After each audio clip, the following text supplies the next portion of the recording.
সবাইকে স্বাগতম আমাদের ইউটিউব চ্যানেল ক্র্যাক বেঙ্গলে। তোমাদের পদার্থবিদ্যার যে প্রথম ক্লাস করেছিলাম একক বা ইউনিটের, আজকে তার সেকেন্ড ক্লাস। প্রথম দিনে বুঝিয়েছিলাম অনেকটা, তার সাথে সাথে ইউনিট বা এককের মোটামুটি 10টা কোশ্চেন করেছিলাম যতদূর মনে পড়ছে। আজকে নেক্সট থেকে নিয়ে পুরোটাই প্র্যাকটিস ক্লাস করাবো, ঠিক আছে? যেগুলো ইম্পর্টেন্ট সেগুলো করাবো। এবং তোমরা যদি আমার ওই ক্লাসটা দেখে থাকো এবং বুঝে থাকো এককটা, তাহলে আজকে মোটামুটিভাবে প্রায় কোশ্চেনের অ্যান্সার পারবে। আর বাকিগুলো তো বলার জন্য আমি আছি, ঠিক আছে? চলো তাহলে কোশ্চেনে যাওয়া যাক। আমাদের 11 নম্বর কোশ্চেন তোমরা স্ক্রিনে দেখতে পাচ্ছ যে প্রতিরোধের একক হলো, ঠিক আছে? মানে প্রতিরোধের একক কোনটা হবে? প্রতিরোধ মানে হচ্ছে রোধ, তাই তো? তাহলে রোধের একক কোনটা হবে? এখানে যে অপশান দেখতে পাচ্ছ, যে অপশানগুলো আছে, ঠিক আছে? Volt ampere, ampere per volt, volt per ampere, আর ভোল্ট অ্যাম্পিয়ার, ঠিক আছে? Option A B C D করে দেওয়া আছে। তাহলে ব্যাপারটা হলো যে রোধের বা প্রতিরোধের একক কী হবে? দেখো, রোধের একক হয়তো তোমরা মোটামুটিভাবে কিছুজন হয়তো জানো, তোমরা হয়তো পড়েছো যে রোধের একক কি স্যার? ওহম, ঠিক আছে? ওহম কি না, বিজ্ঞানী ওহম আবিষ্কার করেছিল রোধ, তাই ওর নাম অনুসারে রোধের এককের নাম হচ্ছে কি? এসআই একক হচ্ছে ওহম। তো এখানে স্যার ওহম নেই, এখানে কি আছে? এখানে ওহম বাদ দিয়ে অন্য কিছু আছে। তাহলে এখান থেকে কোন অ্যান্সারটা হবে? দেখো, প্রথমত হচ্ছে রোধ জিনিসটা কি না, রোধ হচ্ছে যে কোনো বস্তুর মধ্য দিয়ে, মানে কোনো ধরো তড়িৎ সুপরিবাহী কোনো বস্তুর মধ্যে দিয়ে যখন কারেন্ট বা তড়িৎ যাবে, তাকে তো একটা বাধা দেবে, তাই না? মানে একটা তামার তারে যতটা স্পিডে কারেন্ট যাবে, স্পিডে বললে ভুল হবে, মানে যেই পরিমাণ কারেন্টটা যাবে একটা লোহার তারে কিন্তু যাবে না, মানে লোহা ওকে বেশি বাধা দেবে তামার তুলনায়। তাহলে এই যে বাধা দিচ্ছে প্রবাহ হতে, সেই বাধাটাই হলো রোধ, ঠিক আছে? তাহলে আমরা আমরা কি জানি? আমরা পদার্থবিদ্যার নিয়ম কি জানি? যে সেটা হচ্ছে যে সিটটা অন্য জায়গায় হয়েছে, বেশ, ঠিক আছে। তাহলে তাহলে আর সমান কি পেলাম আমরা? আর সমান আমরা কি পেলাম? যে ভি বাই আই। তাহলে ভি এর একক কি? ভোল্ট, তাই তো? ভি এর একক হচ্ছে ভোল্ট। আর আই এর একক কি স্যার? আই এর একক মানে আমরা জানি অ্যাম্পিয়ার, ঠিক আছে? অ্যাম্পিয়ার, ওকে। তাহলে এই যে ভোল্ট বাই অ্যাম্পিয়ার, এটাও তো আমরা বলতে পারি, বা এটার জায়গায় আমরা কি বলি? ব্যবহারিক একক বা ইউজেবল যেটাকে হয় সেটা হচ্ছে ওহম, ঠিক আছে? কারেন্টের তারে বা যখন কোনো একটা ইলেকট্রিক্যাল যন্ত্রপাতি বা একটা যে কোনো জিনিস কিনবে ইলেকট্রনিক্স, সেখানে দেখবে কিছু যদি ভিতরে দেখো ছোট ছোট দেখবে রোদ থাকে, রোদ এরকম ছোট ছোট সরু সরু সিমের বীজের মতো ঠিক নয়, অ্যাকচুয়ালি মাঝখানটা সরু আর দুর্দিকটা মোটা, এরকম কিছু ছোট ছোট ছোট ছোট অনেক রোদ লাগানো থাকে, রেজিস্ট্যান্স লাগানো থাকে, ঠিক আছে? রোদ কিসের জন্য? কারণ দেখো এখানে নিয়ম অনুসারে কি দেখতে পাচ্ছি স্যার? এখানে নিয়ম অনুসারে দেখতে পাচ্ছি স্যার, যদি রোদ বাড়ে তাহলে তড়িৎ প্রবাহ মাত্রা কমবে, ঠিক আছে? আবার যদি রোদ কমে তড়িৎ প্রবাহ মাত্রা বাড়বে। বিকজ স্যার এখান থেকে পদার্থবিদ্যার নিয়ম অনুসারে আমরা জানি রোদ হচ্ছে এই যে জিনিসটা, এটা থেকে অনেক কিছু বলা যায়। কেন স্যার? আর সমান আমরা দেখতে পাচ্ছি আর এর সঙ্গে প্রবাহ মাত্রা বা আই বা তড়িৎ বা ইলেকট্রিক কারেন্ট, সেটা হচ্ছে ব্যস্তানুপাতিক, এবং ভোল্ট বা ভি এই যে তোর বিভব প্রভেদ, সেটা হচ্ছে সমানুপাতিক। তাহলে কিসের জন্যে আমরা যদি কোনো একটা ফ্যান তার সার্কিটটাকে বার করি, বা কোনো কম্পিউটার বা কোনো স্মার্টফোন, যাই ইলেকট্রিক্যাল, যেটাই ইলেকট্রিসিটিতে চলে, ঠিক আছে, সেটাকে যদি খুলি দেখবে অনেক ছোট ছোট ছোট ছোট রোদ লাগানো আছে। কিসের জন্য স্যার? কারণ যেখানে আমাদের বেশি পরিমাণ বিভব প্রভেদ প্রয়োজন, ভোল্ট প্রয়োজন, যেখানে আমাদের কি প্রয়োজন? তড়িৎ বিভব প্রভেদটা বাড়ানো প্রয়োজন, সেখানে আমরা কি করি স্যার? সেখানে আমরা রোধ লাগিয়ে দিই। কারণ আমরা কি জানি? আমরা স্যার পদার্থবিদ্যার নিয়ম অনুসারে জানি রোধ বাড়লে বিভব প্রভেদ বাড়বে। তার মানে একটা মোটা পরিমাণ রোধ লাগিয়ে দিলাম। অ্যাকচুয়ালি মোটা পরিমাণ মানে কি? রোধের আবার অনেক কিছু সিস্টেম আছে, ঠিক আছে? মানে ইলেকট্রিক্যাল ইঞ্জিনিয়ারিং অনুযায়ী রোধ হচ্ছে কালারের ওপর ডিপেন্ড করে, মানে সবুজ, ঠিক আছে, বা রেড, ঠিক আছে, ব্ল্যাক, এই সমস্ত কালার দেখে, হ্যাঁ, যারা এক্সপার্ট, হ্যাঁ, ওগুলো হচ্ছে কোড ওয়ার্ড বলা হয়, যারা এক্সপার্ট তারা ওই কালারগুলো দেখে কিন্তু বুঝে যাবে যে এর রোদের পরিমাণ কত, বা 5 ওহম বা 10 ওহম, সেটা কিন্তু ওই কালার দেখে বোঝা যায়, ঠিক আছে? সেটা পরের বিষয়, অত ডিটেলসে যাওয়ার দরকার নেই। তাহলে ব্যাপার হচ্ছে যে কি না, রোদ, তাহলে রোদটা কি স্যার? ভোল্ট বাড়লে কিন্তু রোদ বাড়বে, আর রোদ বাড়লে তড়িৎ প্রবাহ মাত্রা কমবে। ঠিক আছে। তো যেখানে ভোল্ট বাড়ানোর দরকার, কোনো কোনো জায়গায় আমাদের বিভব বেশি প্রয়োজন না, ঠিক আছে। যেমন কোনো কোনো যন্ত্রপাতি আছে, যেমন ধরো ডাবল ফেজে চলবে, ঠিক আছে, মানে ধরো 440 ভোল্টের প্রয়োজন, তখন আমরা কি, আমরা রোধ লাগিয়ে কি করতে পারি, আমরা বিভব প্রভেদটাকে বা ভোল্টটাকে বাড়িয়ে দিতে পারি, ঠিক আছে। তাহলে এখানে রোধ মানে আমরা এটাও তো বলতে পারি ওহমের জায়গায় যে ভোল্ট পার অ্যাম্পিয়ার। তাহলে এখানে কোন অ্যান্সারটা হবে স্যার, এখানে হবে sir option number C, volt per ampere, বাকিগুলো হবে না, ঠিক আছে। চলো নেক্সট কোশ্চেনে যাব। 12 নম্বর কোশ্চেন দেখো, আলোকবর্ষ কার একক, অ্যাকচুয়ালি আলোকবর্ষ ড্যাশের একক হতো কোশ্চেনটা। আলোকবর্ষ কার একক, দেখো আলোকবর্ষ মানে কি, আলোর সঙ্গে রিলেটেড। আলোর সঙ্গে রিলেটেড মানে কি, মানে আলোকবর্ষ বলা হয় যে আলো এক বছরে যতটা দূরত্ব অতিক্রম করতে পারে সেই দূরত্বটা হচ্ছে বলা হয় এক আলোকবর্ষ।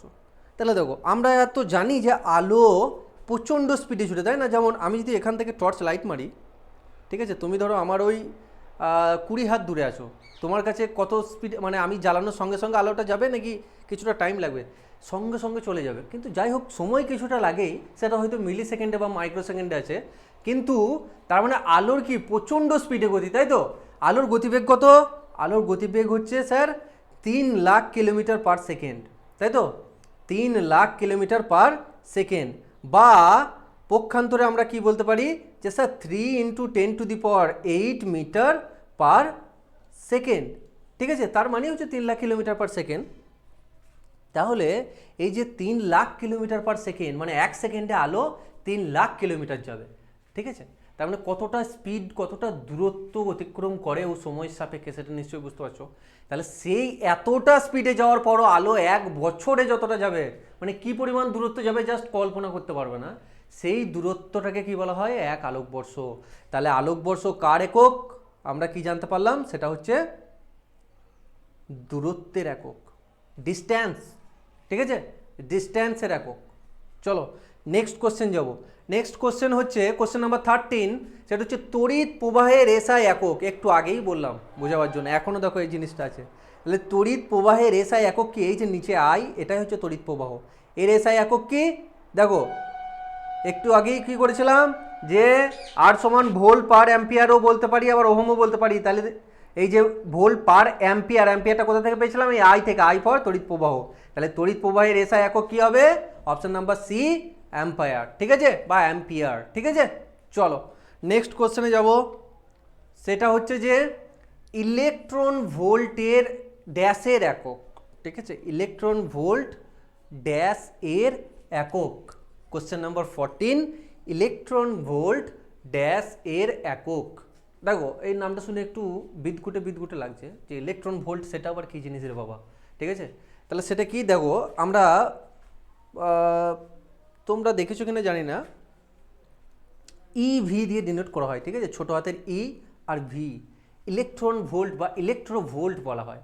অ্যাকচুয়ালি তোমাদের মধ্যে যারা সায়েন্সে পড়েছো তারা হয়তো শুনে থাকবে, পদার্থবিদ্যায় যখন অঙ্ক করেছো বা পদার্থবিদ্যা যখন পড়েছো, ফিজিক্স আই থিঙ্ক 12-এর বিভিন্ন চ্যাপ্টারে, হ্যাঁ, ইলেকট্রিসিটি যেখানে ছিল তড়িৎ প্রবাহ নিয়ে, সেখানে ইভি বা ইলেকট্রন ভোল্টে বিভিন্ন জিনিসের কি বোঝানো হতো।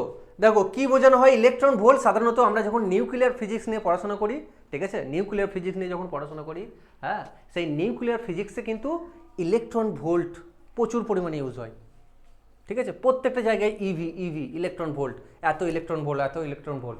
তাহলে সেই ইলেকট্রন ভোল্টটা হচ্ছে কার একক, স্যার ইলেকট্রন ভোল্ট হচ্ছে এনার্জি বা শক্তির একক। ওকে, এনার্জি বা শক্তির একক হচ্ছে ইলেকট্রন ভোল্ট, যেটা নিউক্লিয়ার ফিজিক্সে ইউজ করা হয়, ঠিক আছে। নর্মালি শক্তির একক কি, স্যার নর্মালি শক্তির একক হচ্ছে ক্যালোরি, ঠিক আছে, নর্মালি শক্তির একক হচ্ছে ক্যালোরি, বাট নিউক্লিয়ার ফিজিক্সে কি ইউজ করা হয়, ইলেকট্রন ভোল্ট। চলো নেক্সট কোশ্চেন যাব। কোশ্চেন নাম্বার 15 হচ্ছে ম্যাগনেটিক ফ্লাক্সের এসআই একক কি, ঠিক আছে, ম্যাগনেটিক ফ্লাক্স। দেখো ম্যাগনেটিক ফ্লাক্সের এসআই একক, আচ্ছা ম্যাগনেটিক ফ্লাক্সটা কি, দেখো আমরা কি জানি যে কোনো একটা চুম্বক যদি আমি এখন এখানটায় এনে, একটা চুম্বক যদি আমি এখানে এনে এরকমভাবে ধরি, আমরা কি জানি, আমরা হয়তো দেখতে পাবো না, বাট ওই চুম্বকের আশেপাশে একটা চুম্বক ক্ষেত্রের সৃষ্টি হয়, ঠিক আছে, একটা চুম্বক ক্ষেত্রের সৃষ্টি হয়, হ্যাঁ। এবং আমরা ছবিতে দেখেছি এবং এখনকার দিনে সোশ্যাল মিডিয়াতে তো অনেক অনেক বেশি অ্যাক্টিভ সব মানুষ। সোশ্যাল মিডিয়াতে বা বিভিন্ন ইউটিউব ভিডিওতে কি দেখি যে আমাদের পৃথিবীর চারপাশে কেমন একটা এরকম গোল গোল গোল গোল করে অনেকটা ইনফিনিটি লুপের মতো ছবি আঁকা থাকে না, যেটাকে বলা হয় যে পৃথিবীর চুম্বক ক্ষেত্র থাকে, তাই না? যে চুম্বক ক্ষেত্র আমাদেরকে মহাজাগতিক রশ্মি বা বিভিন্ন উল্কাপিণ্ড, বড় বড় অ্যাস্ট্রয়েড বা মেটেরয়েড থেকে ধাক্কা লাগা থেকে বাধা দেয়, তাই তো? তাহলে সেই যে চুম্বক ক্ষেত্র, ঠিক আছে, সেই চুম্বক ক্ষেত্রকে কি দিয়ে বোঝায়? বিভিন্ন লাইন দিয়ে বোঝানো হয়, ইনফিনিটি লুপের মতো লাইন, ঠিক আছে? তাহলে এই যে ম্যাগনেটিক ফ্লাক্স কাকে বলা হয় জানো? ম্যাগনেটিক ফ্লাক্স হলো একক এরিয়ার মধ্য দিয়ে যতগুলো ওই চুম্বক ক্ষেত্রের লাইন যাবে, একক এরিয়ার মধ্য দিয়ে যতগুলো ওই চুম্বক ক্ষেত্রের লাইন ওর ভিতর দিয়ে যাবে একক এরিয়ার মধ্য দিয়ে, সেইটাকে বলা হয় ম্যাগনেটিক ফ্লাক্স, ঠিক আছে? এটা যদিও একটু আপার হায়ার স্টাডিজের জিনিস, যে ম্যাগনেটিক ফ্লাক্স এটাকে আমরা কী দিয়ে কী চিহ্ন দিয়ে ম্যাগনেটিক ফ্লাক্সটাকে এরকমভাবে দেখায় ম্যাগনেটিক ফ্লাক্স, ঠিক আছে? এটাকে বলা হয় ম্যাগনেটিক ফ্লাক্সের চিহ্ন। ম্যাগনেটিক ফ্লাক্সের ইউনিট, তাহলে ম্যাগনেটিক কি বললাম? যে একক এরিয়ার মধ্য দিয়ে কি হয়? একক এরিয়ার মধ্য দিয়ে যতগুলো ওই যে তড়িৎ বলছি, সেটা হচ্ছে চুম্বক ক্ষেত্রের যে লাইনগুলো সেইগুলো যাবে, সেইগুলো হচ্ছে কি না, সেইগুলো হচ্ছে যে ম্যাগনেটিক ফ্লাক্স। তার মানে কি, দেখো ওই যে চুম্বক ক্ষেত্রের লাইন সেগুলোকে আমরা কি দিয়ে বোঝাই? সেগুলোকে আমরা, তার ইউনিট কি, সেগুলোকে আমরা বোঝাই হচ্ছে আমাদের এলন মাস্ক ভাইয়ের যে কোম্পানি টেসলা, সেই টেসলা দিয়ে বোঝাই, ঠিক আছে?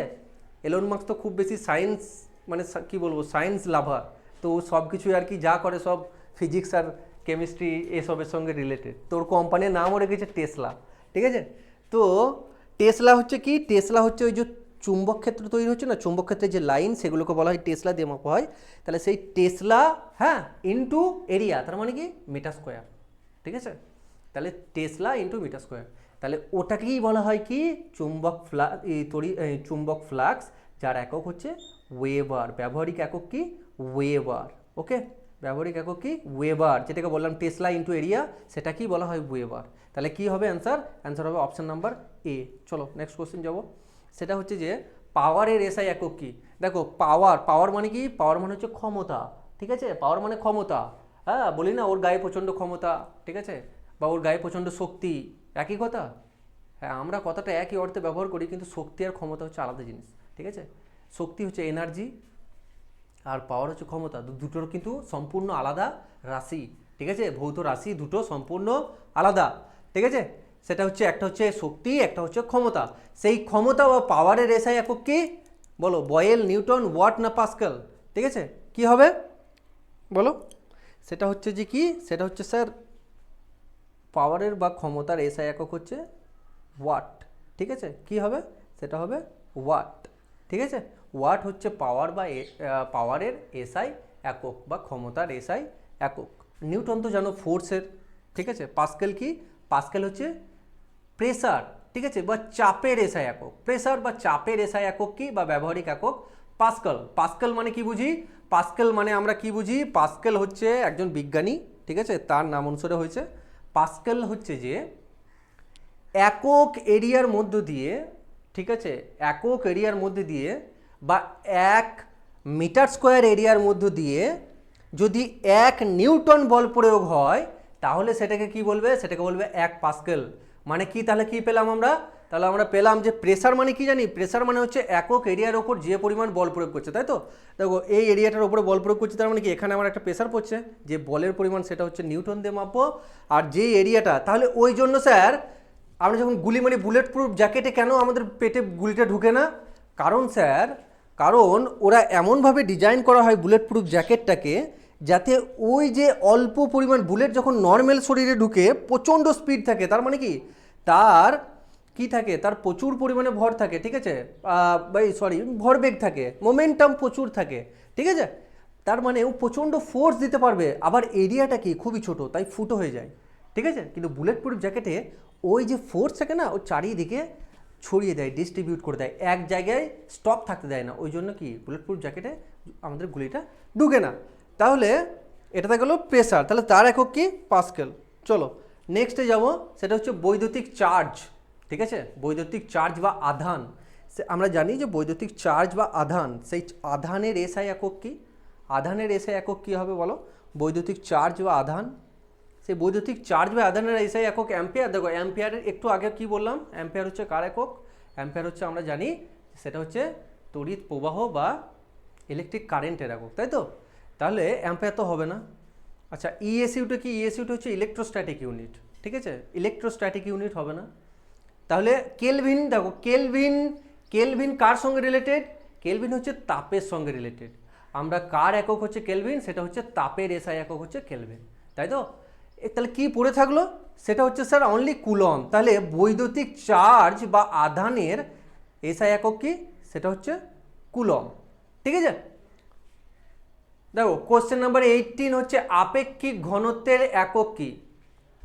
দেখো ঘনত্ব কি? ঘনত্ব মানে আমরা কি জানি? ঘনত্ব হচ্ছে যে স্যার যে একক ভলিউমযুক্ত জায়গা, মানে একক ভলিউমে, সেটা যে কোনো একক হতে পারে, ঠিক আছে, সিজিএস বা এসআই হোক, সেই একক ভলিউমে কতটা পরিমাণ মাস ঠেসাঠেসি করে আছে, তার কতটা পরিমাণ অনুপরমাণুগুলো ওই একক ভলিউমে আছে। তাহলে যার যত বেশি আছে একক ভলিউমে অনুপরমাণু, তার তত বেশি ঘনত্ব, তাই তো?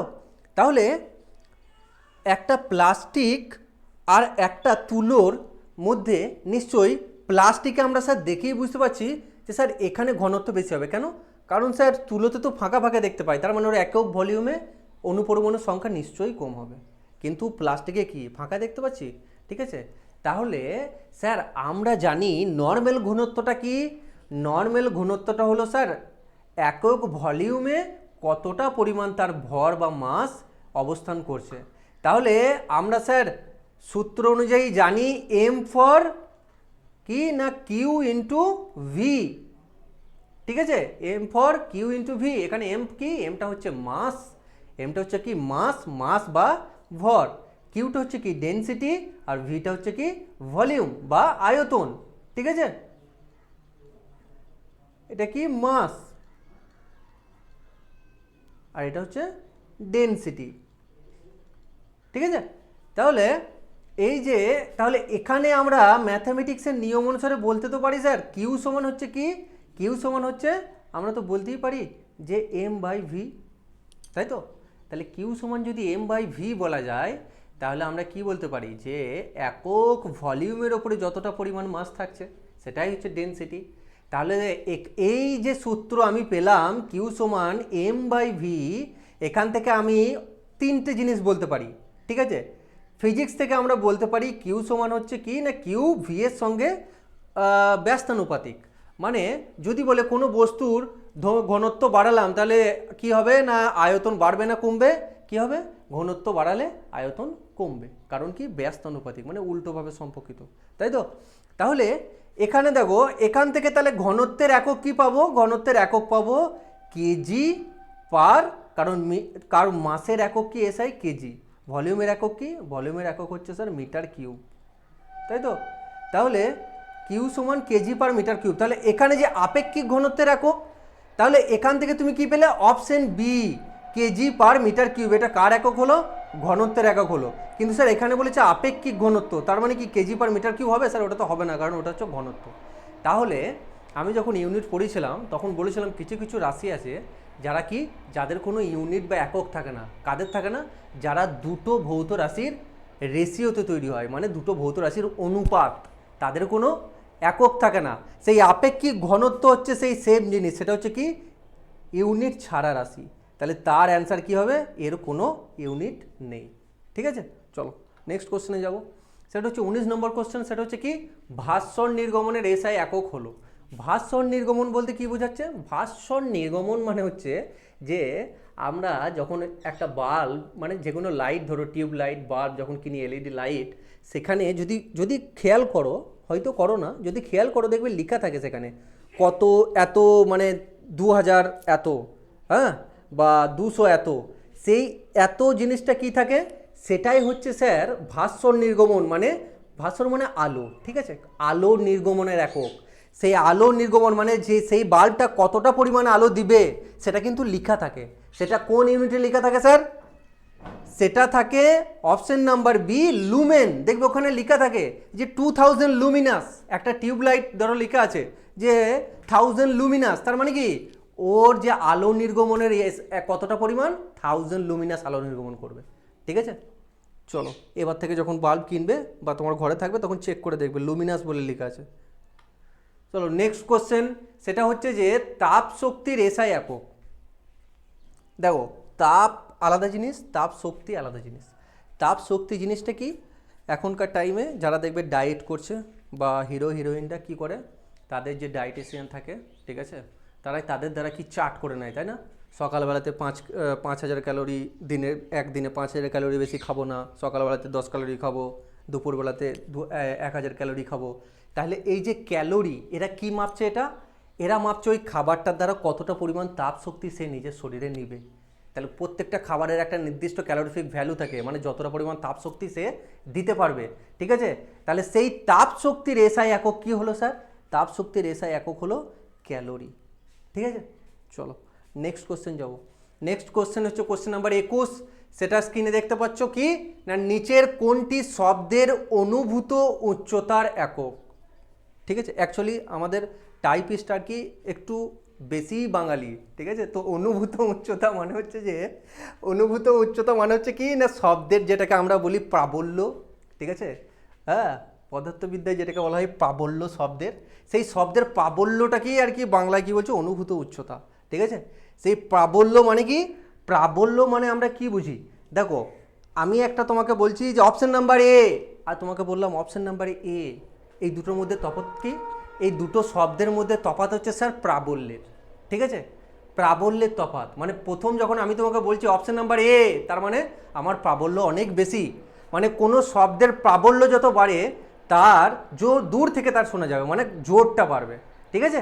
আর শব্দের আরও কিছু প্রপার্টি আছে, যেমন হচ্ছে কি, যেমন হচ্ছে ধরো কম্পাঙ্ক, আবার যেমন হচ্ছে কি তীক্ষ্ণতা, ঠিক আছে, বা পিচনেস যেটাকে ইংলিশে বলা হয়, ঠিক আছে? তাহলে পিচনেস আর লাউডনেস বা তীব্রতা, ঠিক আছে, বা প্রাবল্য। তাহলে আবার একটা মেয়ের গলা আর আমার গলা তোমরা শুনলেই তফাৎ করতে পারবে কি দিয়ে? সেটা হচ্ছে স্যার পিচনেস বা তীক্ষ্ণতা দিয়ে। মানে যার তীক্ষ্ণতা বেশি তার গলা তত বেশি শার্প, পাতলা, আর যার প্রাবল্য বেশি তার গলা তত বেশি জোর, ঠিক আছে? চলো তাহলে নিচের শব্দের প্রাবল্যের একক কি দিয়ে মাপি আমরা? সেটা হচ্ছে স্যার ডেসিবেল। কি না, option number A decibel. Decibel দিয়ে মাপা হয়। কি বলা হয় যে 65 ডেসিবেল বা 60 ডেসিবেলের ওপরে হলেই শব্দ দূষণ হবে, তাই না? তাহলে এই ডেসিবেল মানে কি, মানে কতটা জোরে হচ্ছে সেইটা, সেই জিনিসটাকে কি দিয়ে মাপা হয়? ডেসিবেল দিয়ে। চলো নেক্সট কোশ্চেন যাবো, কোশ্চেন নম্বর 22। মাইক্রো প্রসেসরের গুরুত্বপূর্ণ একক। দেখো মাইক্রো প্রসেসর একটু কম্পিউটার রিলেটেড কোশ্চেন হলো। সেটা কি মাইক্রো প্রসেসর, কারণ কি জানি যে আমরা প্রত্যেকটা যে কোনো এখনকার দিনে যেসব ইলেকট্রনিক্স ব্যবহার করছি, ধরো হ্যাঁ কম্পিউটার হোক বা স্মার্টফোন হোক, ঠিক আছে, যে কোনো জিনিস যখন ব্যবহার করছি যেটা যেটা অটোমেটিক, ঠিক আছে, যেগুলো কম্পিউটারাইজড, ঠিক আছে, সেইগুলোতে কি হয়, সেইগুলোতে স্যার মাইক্রো প্রসেসর থাকে, যারা কি করে কোনো একটা, আমরা যে ধরো কোনো জিনিস একটা ইনস্ট্রাকশন দিচ্ছি, কোনো একটা ইনপুট দিচ্ছি, তাই তো, ইনস্ট্রাকশন দিচ্ছি, সেই ইনস্ট্রাকশনটাকে সেই ডাটাটার উপরে তারা কাজ করে, কে করে, প্রসেস করে, কে করে, মাইক্রো প্রসেসররা, ঠিক আছে, কাজটাকে প্রসেস করবে, প্রসেস করে তোমাকে আউটপুট দেবে বা রেজাল্ট দেবে, তাই তো? তাহলে এই মাইক্রো প্রসেসরের একক কি হবে স্যার? মাইক্রো প্রসেসরের একক হচ্ছে অ্যারেস অফ রেজিস্টার্স, ঠিক আছে? চলো নেক্সট কোশ্চেন যাও। নিচের কোনটির একক একই?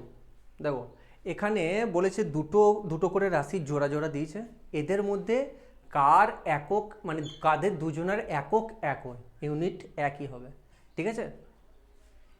এখানে কি কি আছে? এখানে আছে স্যার কাজ এবং ক্ষমতা, মানে কার্য এবং ক্ষমতা। তারপর আছে টর্ক এবং জড়তার মুহূর্ত, মানে এটা আবারও সেই টাইপিস্টকে ধন্যবাদ দেওয়ার মতো ব্যাপার, যে জড়তার মুহূর্ত মানে কি, মানে হচ্ছে মোমেন্ট অফ ইনার্সিয়া, ঠিক আছে? মানে এই যে আমরা কি মোমেন্ট অফ ইনার্সিয়া কোথায় পড়েছি? আমরা মোমেন্ট অফ ইনার্সিয়ার ধারণা কোথা থেকে পাই? সেটা হচ্ছে নিউটনের গতিসূত্র থেকে, ঠিক আছে? নিউটনের যতদূর মনে পড়ছে আমার ফার্স্ট ল অফ নিউটন, ঠিক আছে, নিউটনের প্রথম গতিসূত্র থেকে কি পাই আমরা? আমরা এই মোমেন্ট অফ ইনার্সিয়ার ধারণা পাই, ঠিক আছে? তো মোমেন্ট অফ ইনার্সিয়াটা কি? মোমেন্ট অফ ইনার্সিয়াটা হচ্ছে স্যার কোনো জিনিসকে যদি ফোর্স না দিই সে কি করে, সবসময় গতিশীল বস্তু সবসময় গতিশীল থাকার চেষ্টা করে যদি বাইরে থেকে বল প্রয়োগ না করা হয়, এবং স্থির বস্তু চিরকাল স্থির থাকার চেষ্টা করে, তাই না? সেটাই হচ্ছে প্রথম গতিসূত্র।